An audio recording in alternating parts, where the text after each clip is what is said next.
What if I told you that voice lessons actually turned me off from singing when I was younger?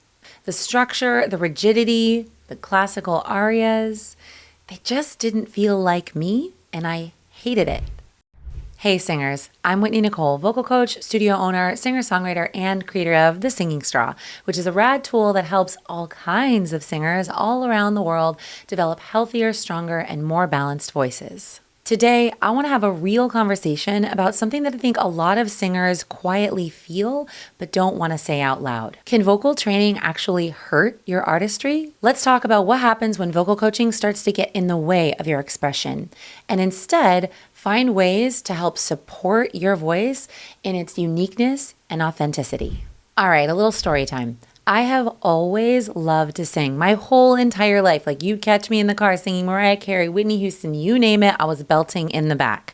But I didn't love voice lessons. And I grew up in a fairly small town, so there weren't a lot of options. But the one-on-one voice lessons that I tried, they just totally shut me down. I mean, imagine my 8-year-old self walking into a room and they wanted to spend the entire first 15 minutes talking about breathing. Girl just wanted to sing, you know what I'm saying? And then the songs that they would let me sing were all songs that didn't speak to me. They didn't make me feel something and make me feel good. This is nothing against classical singing, to each their own. And I have major respect for the classical singers out there who make lives and careers out of it. And I think it's absolutely incredible. It just wasn't my road. And so I found that the lessons I was in, and I tried quite a few different teachers, again, basically all there was offered in our tiny town at the time in the 90s.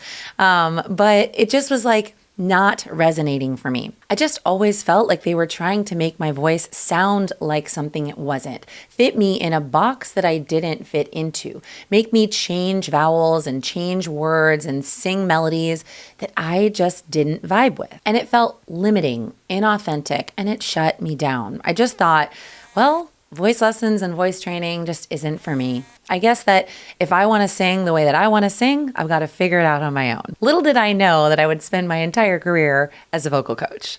So how the heck did I end up in this situation? Well, I went to college, and that was a huge step in my journey. Not because you're thinking, well, she must have gotten into this amazing program and gotten a degree in music.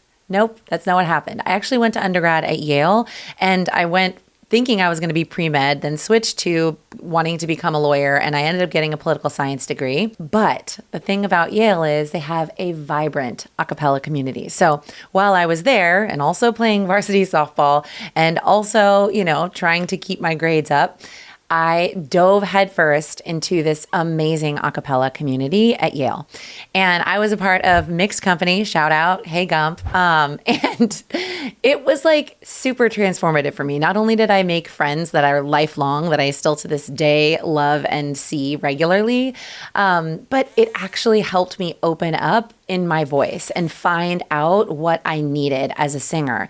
It allowed me the freedom, the ability to explore different parts of my range, different types of singing, belting, riffing, all of the stuff that really made me feel good. I got to explore all of it in my 20s, singing a cappella in college.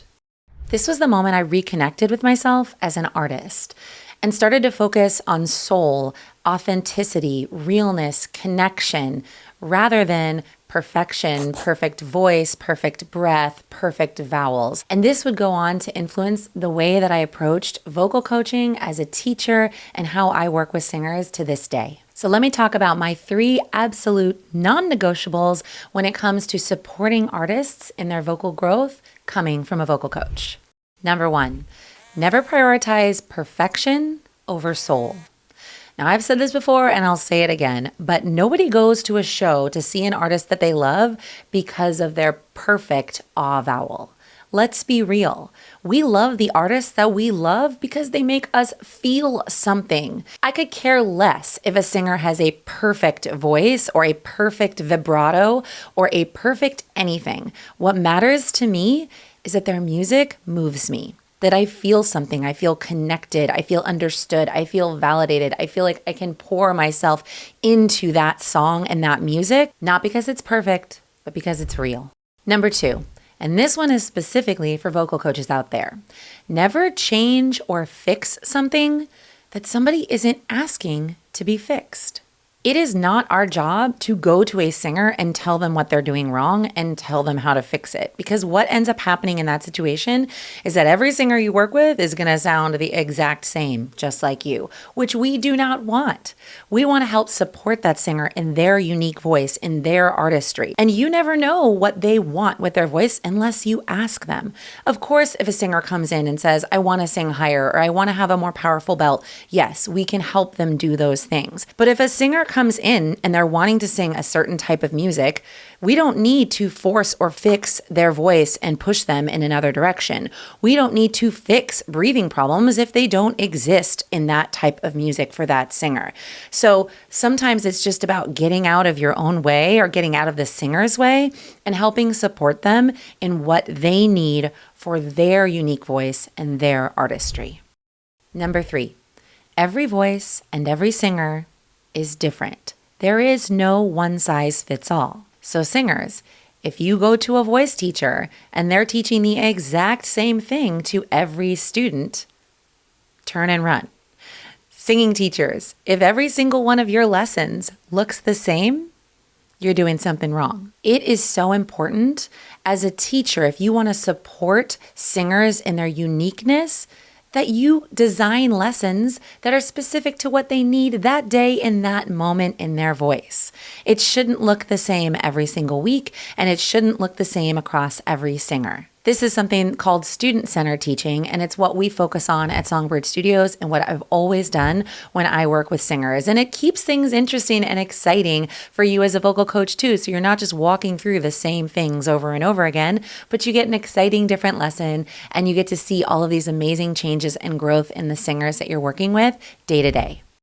So singers, if you're looking for a vocal coach, make sure you find someone who gets you, someone who works with your sound, not against it. And I'm actually going to be putting together another video soon about red flags to watch out for when choosing a vocal coach and how to find the right vocal coach for you. So stay tuned for that if you've ever felt frustrated or boxed in with voice lessons.